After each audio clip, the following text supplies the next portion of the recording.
Some lawmakers from both parties, however, argue the real security risk is elsewhere. They say they want to change the Visa Waiver Program, which allows people from 38 countries to come to the United States without a visa right now. One sponsor, and there are Democratic as Republican sponsors, is Republican Senator Jeff Flake of Arizona. Good morning, sir. Thank you for having me on. So why do you want to focus on the Visa Waiver Program instead of Syrian refugees or all Muslims for that matter?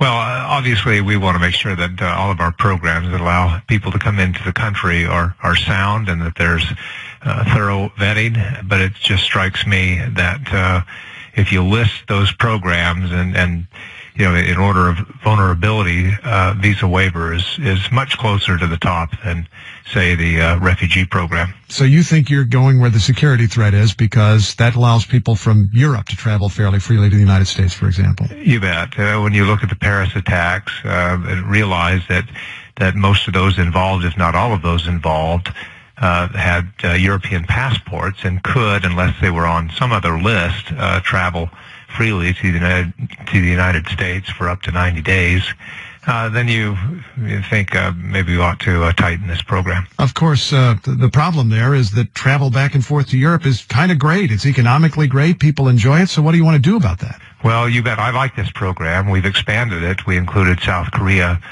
just recently. I think it's a valuable program. It's something we ought to continue.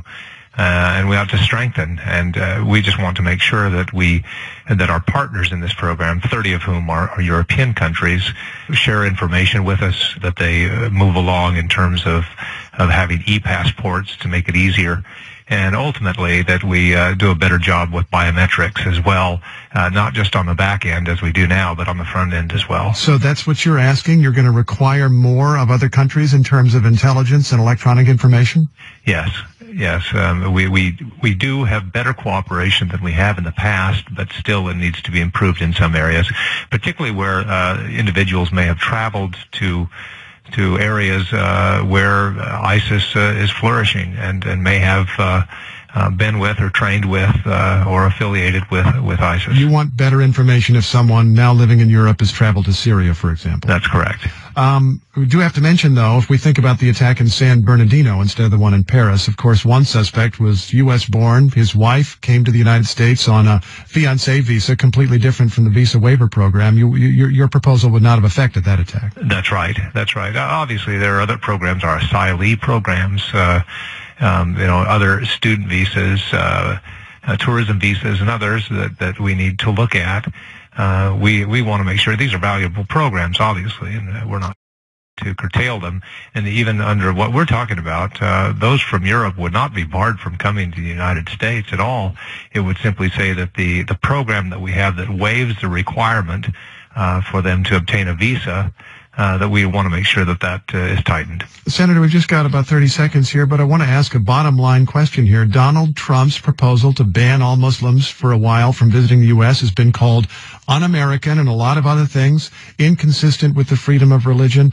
But as we've heard in this program today, lots of voters, Republican voters especially, want to go there. They want to do that. They say they're scared. That raises a question for you. Can you make this country more secure within broadly accepted American values?